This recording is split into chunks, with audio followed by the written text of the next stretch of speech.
God is inviting us to experience his joy in the midst of the most difficult of circumstances. And in a similar way, God is inviting us to experience joy. And as we experience God in these things that we go through, we grow in joy and we grow in perseverance. But I think that it also points to something else, and that is that God is more interested in our holiness than our happiness. Now that feels like a little bit of a bitter pill to swallow. God is more interested in our holiness than our happiness. You know, perseverance in and of itself is not the end product. The reality is that no matter who we are, no matter how hard we chase happiness and pleasure, we are going to face trials of many kinds. It's a given. And these trials, they can either form us or they can floor us. And so James says, doesn't he? Let perseverance finish its work in you. Why? So that you may be mature and complete, not lacking anything. And look, this might be obvious from that statement, but we can stop the work of perseverance in our lives.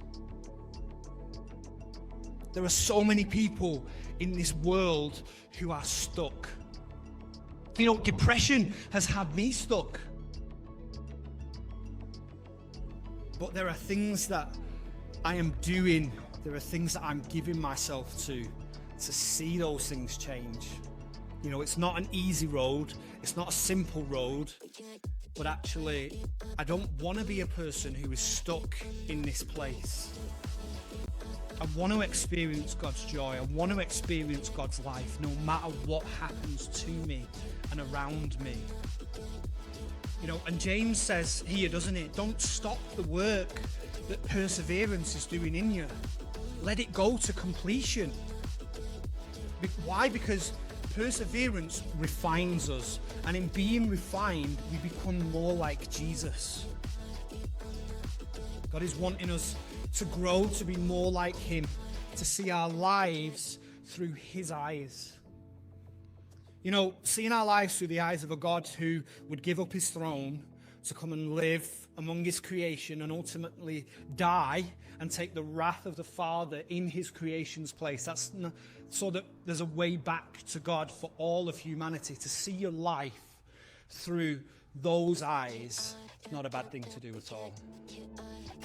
When we become more like him, we experience more of his joy and more of his peace. And the reason is this: the goal of our lives is not the here and now. The goal of our lives is eternity. You know, when we go through trials, it's easy to look around and try and find a quick fix solution. I love quick fix solutions, especially if it means that there's no pain for me and there's no effort for me. If there's a way that I can just click my fingers and everything that I want doing gets sorted, I would love that. But often in life, that's not how things work. And actually, quick fix solutions often put us in worse places. You get the odd one that's great, but ultimately a lot of them, or even most of them, tend actually to have greater consequences in the long run.